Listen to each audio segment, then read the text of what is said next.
안녕하세요, 이시안입니다. 이시안의 취준진담.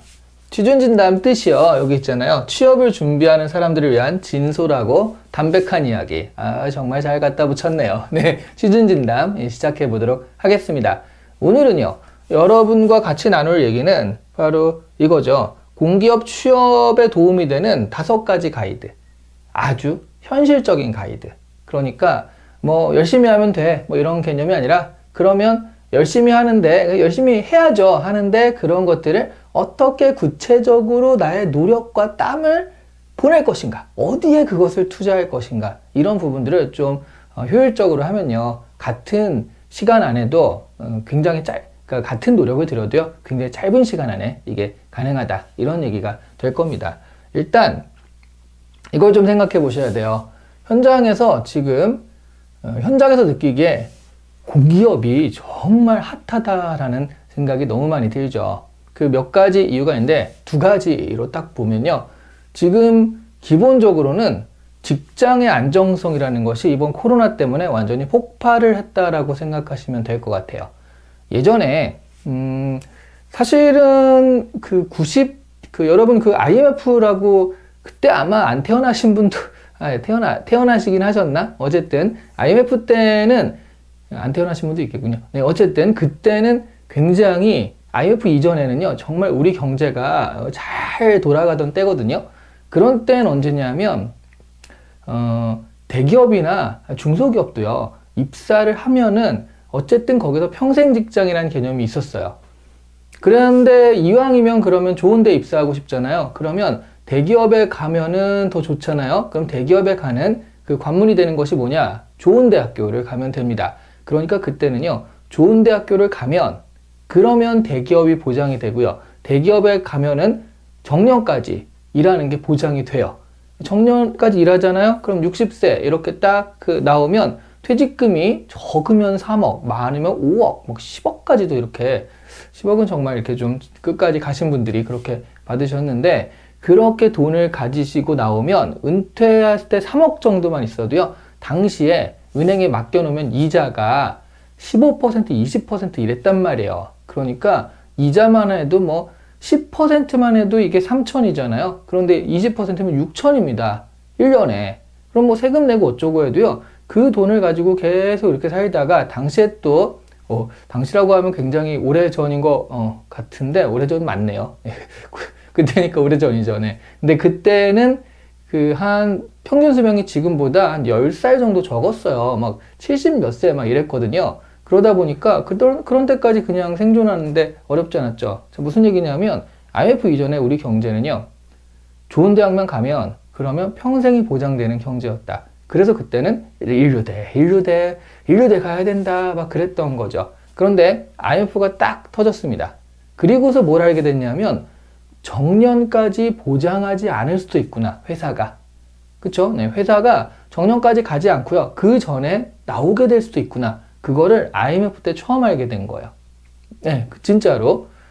그리고, 그래서 여기 장난 아닌데? 그리고 회사들도 고용하면은 끝까지 책임져야 되는 줄 알았거든요, 그전에는. 그런데 IMF를 지나면서, 그게 굉장히 부담스러우니까 이 비정규직으로 어떻게 할 수 없을까, 뭐 이런 생각을 자꾸 하게 됩니다. 그러니까 고용하더라도 끝까지 책임지지 않을 수도 있구나, 뭐 이런 생각들을 좀 하게 돼요. 그리고 2008년 경제위기, 미국에서 서브프라임 모기지발 경제위기가 발생을 하죠. 그러면서 또 어떤 걸 알게 되냐면, 이 정년이 안 지켜지는 건 당연하고요, 근데 그것이 40대나 50대 때, 그때도 퇴직을 당할 수 있겠구나. 뭐 희망퇴직이라고 하지만, 그 희망은 이 직장인들의 희망이 아니잖아요.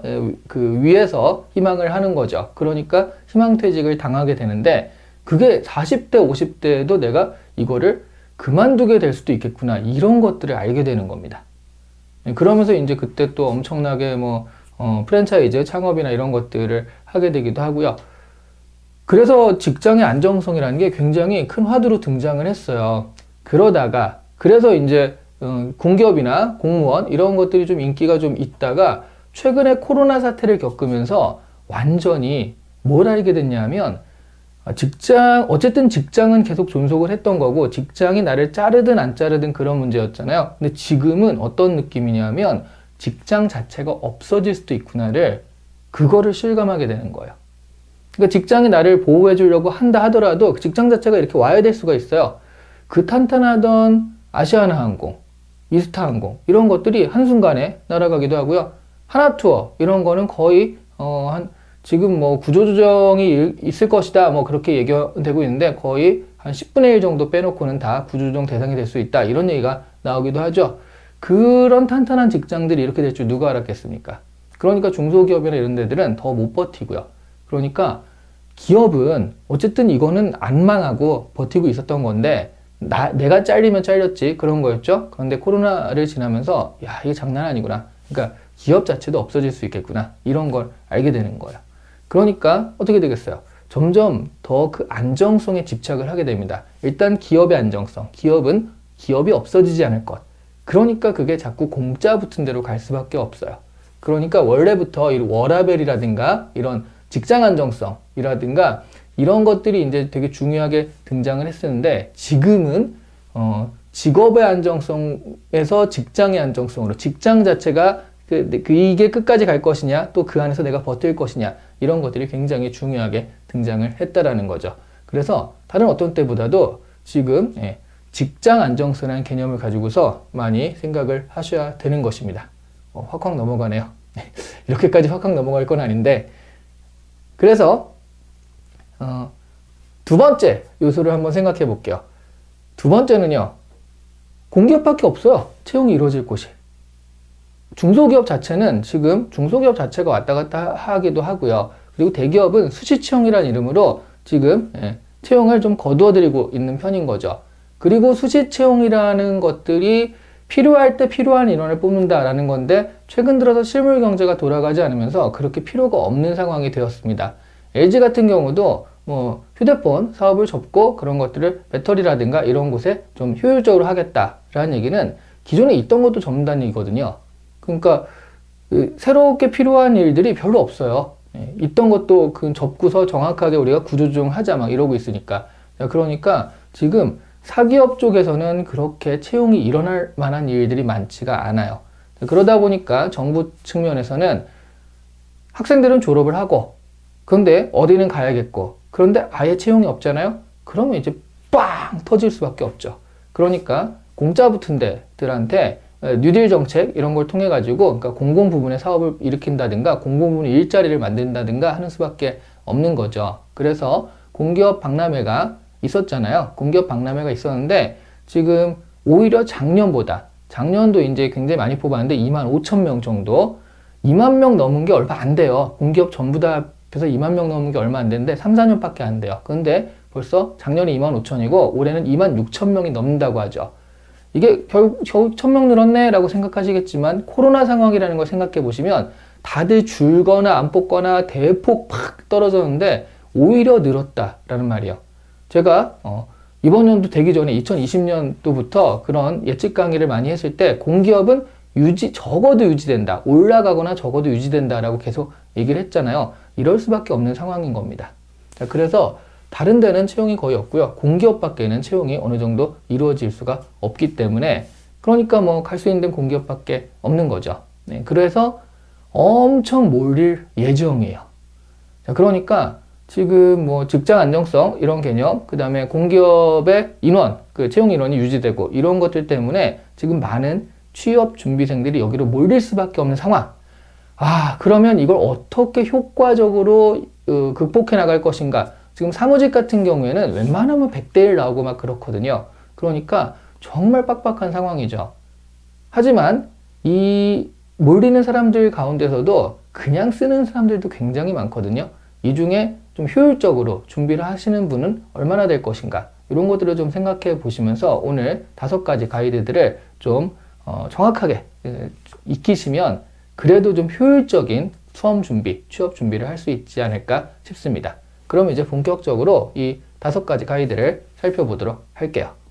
자, 첫 번째는요, 어느 정도 준비된 후에 지원하지 말라는 거죠.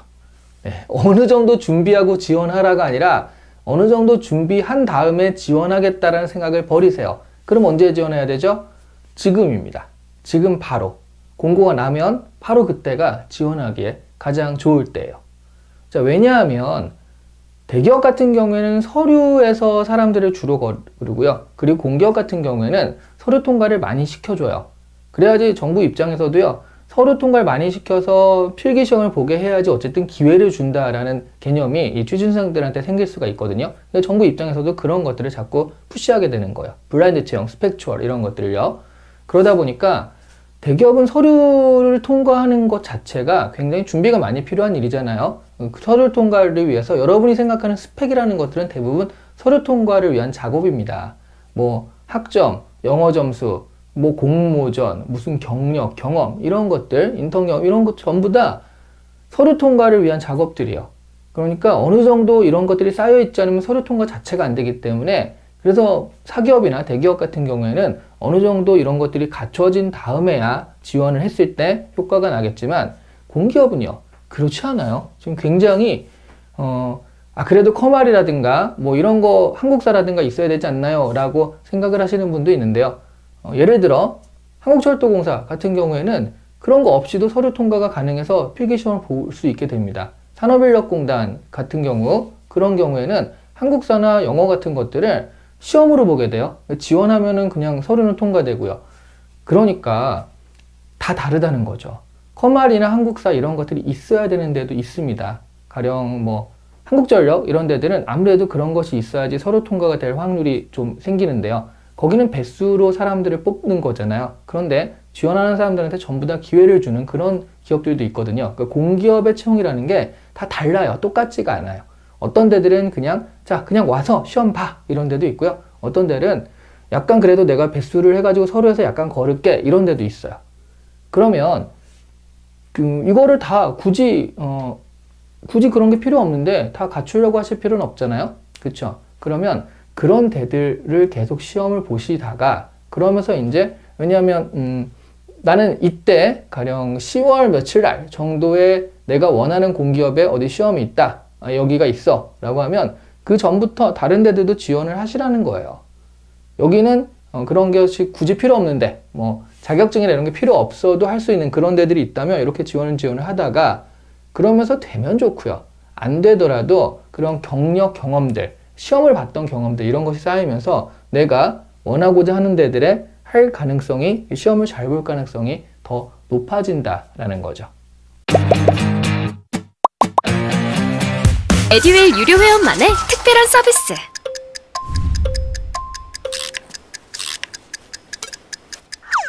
하치하차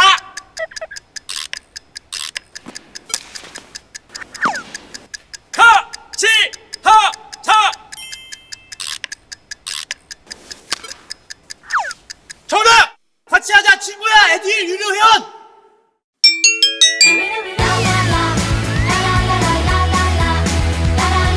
친구 소개하고 현금 받는 혜택. 오직 에듀윌 유료 회원에게만. 에듀윌.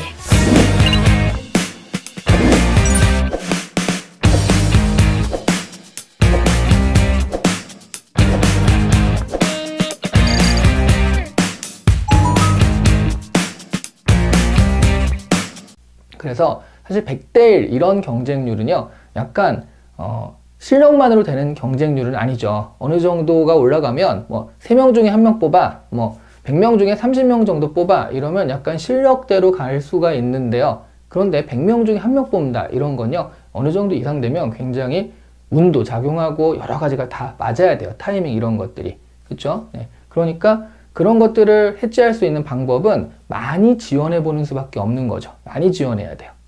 그래서 지금 내가 스스로 내가 어느 정도 실력이 되기까지는 지원하지 않겠다라고 하는 거는 내가 지원하고자 하는 것들을 스스로 막는 게 되거든요. 자, 그러니까 일단 첫 번째는요, 가능한 한 많이 지원하라. 그렇죠? 네. 준비된 후에 지원에 나선다라고 생각하지 말고요. 지금 공고가 났을 때 그게 바로 준비다 생각해서 막 하시면서 그것만 하고 있으라는 건 아니고, 그러니까 내가 준비한 어떤 일정에 따라서 플랜에 따라서 쭉 해가는데, 그때 다른 데들도 이렇게 지원하면서 이 플랜대로 자신의 만들어가야 될 것을 만들어 가시라, 이런 얘기입니다. 그래서 일단 첫 번째 가장 중요한 거, 이게 제일 중요하거든요. 많이 지원하셔야 돼요. 두 번째는요, 이런 원리에서 나온 얘기인데요. 공기업 핵심은요, 공기업 취업의 핵심은 필기시험입니다. 대기업 취업의 핵심은 서류거든요. 서류가 통과되면 거의 한 5배수 정도로 뽑기 때문에 그럼 필기시험이 5배수인 거예요. 그 면접까지 한 2배수인다 하더라도요, 이게 그렇게 빡빡하지가 않아요. 5배수에서 2배수라는 얘기는 한 2.5대 1 그런 정도밖에 안 되는 거니까 이게 생각보다 빡빡하지가 않습니다.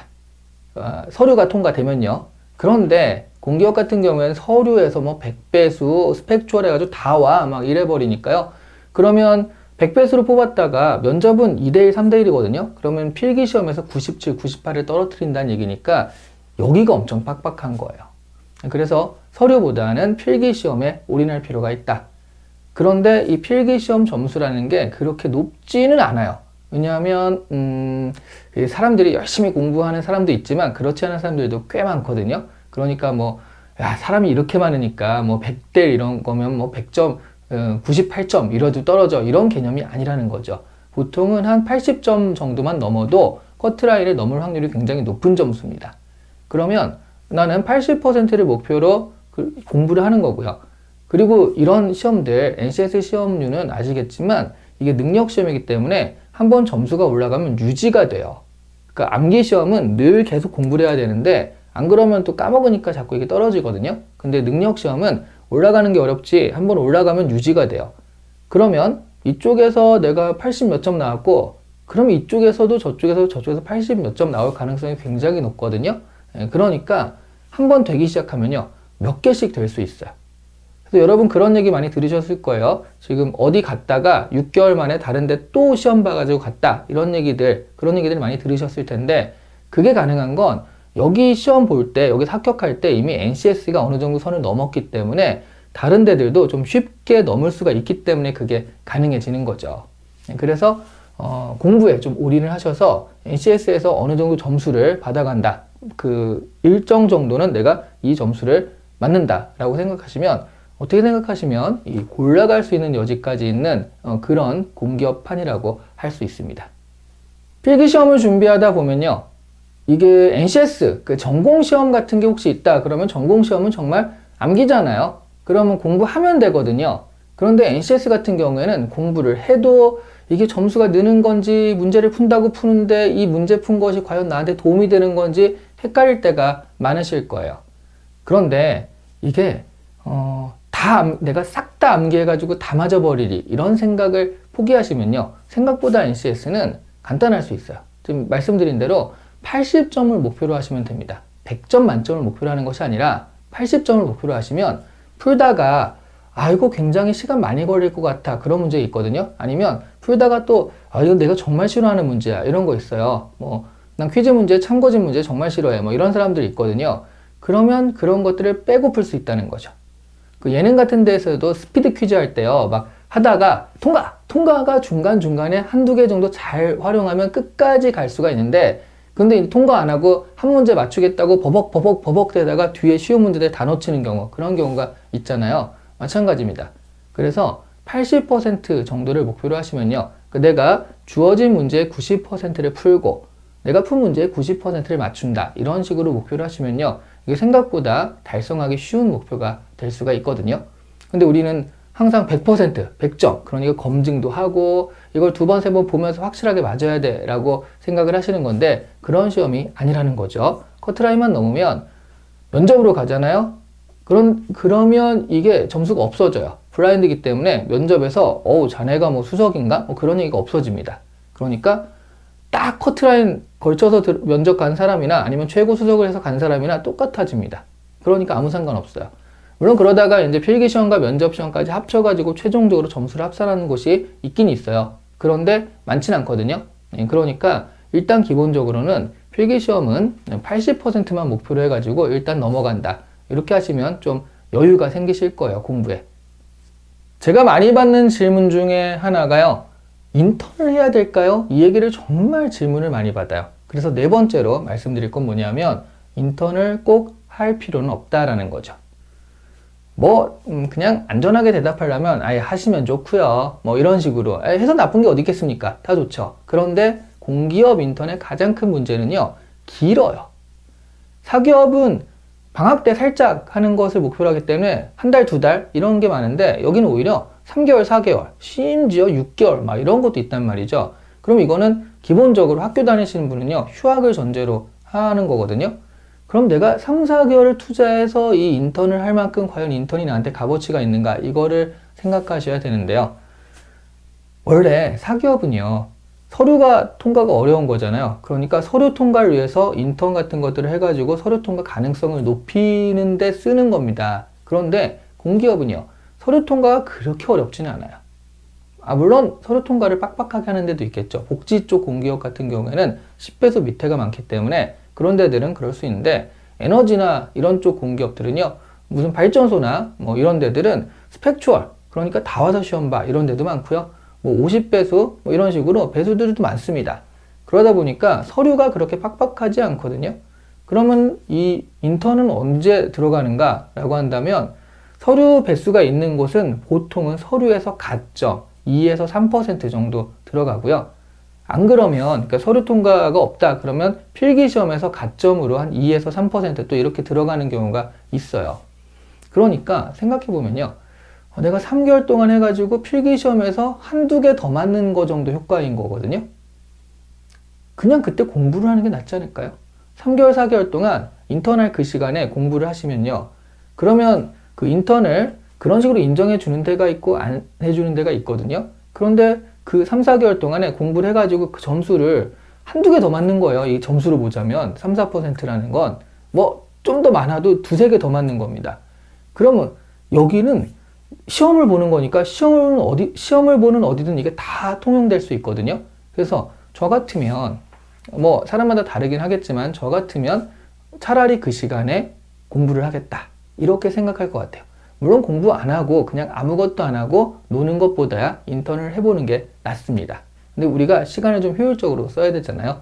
난 사회 경험도 좀 있고 싶고 사회생활 해보고 싶어. 그럼 상관없어요. 하시면 되는데 그렇지 않다라고 한다면 빠른 시간 안에 우리가 어떤 목표를 향해서 가야 된다라고 한다면 저 같으면 인턴보다는 공부를 할 거를 택할 것 같아요. 하지만 이건 여러분의 선택이죠. 일단 선택을 하시려면 정확하게 내가 가고자 하는 기업에서 인턴을 얼마나 인정해 주는가.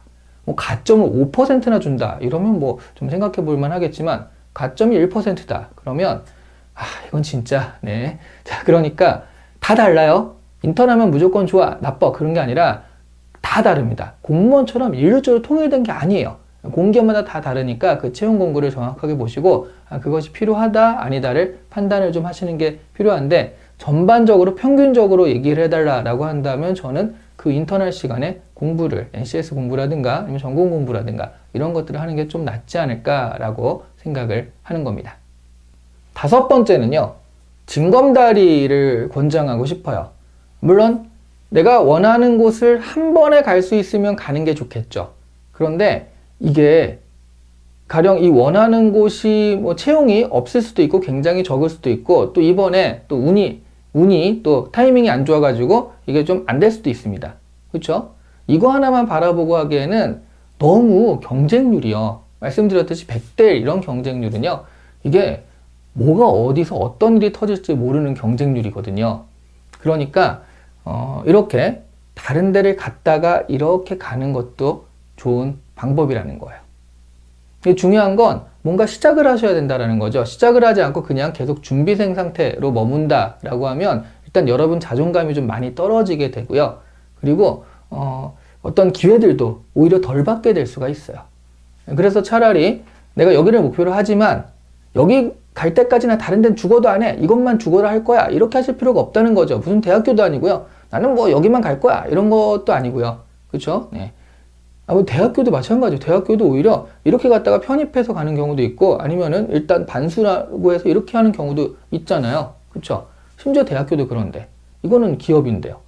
태어나면서부터 나는 이 공기업에 가고 싶어 이런 건 아니거든요. 보통은 물론 대학교도 그렇지만 근데 뭐 중고등학교를 거치면서 이 공기업만은 정말 꼭 가고 싶어 이러진 않잖아요. 대학교는 그런 게 있지만 그러니까 일단 여기를 목표로 하지만 이것을 목표로 해서 이렇게 공부하고 플랜을 짜는 거 좋습니다. 근데 다른 것들도 하셨다가 또 여기도 괜찮으면 이렇게 갔다가 여기를 근무를 좀 하시면서 이렇게 가는 것도 좋은 방법이라는 거예요. 이른바 징검다리 채용 이렇게 하는 건데 우회를 한다라고도 하고요. 그런 식으로 같은 산업군 내에서 복지산업군 내에서는 좀 빡빡한 데가 있고 조금 덜 빡빡한 데가 있거든요. 갔다가 이렇게 가는 것도 방법이라는 거죠. 뭐 에너지 쪽에서도 마찬가지로 여기도 있지만 여기도 갔다가 이렇게 가는 것도 하나의 좋은 방법이에요.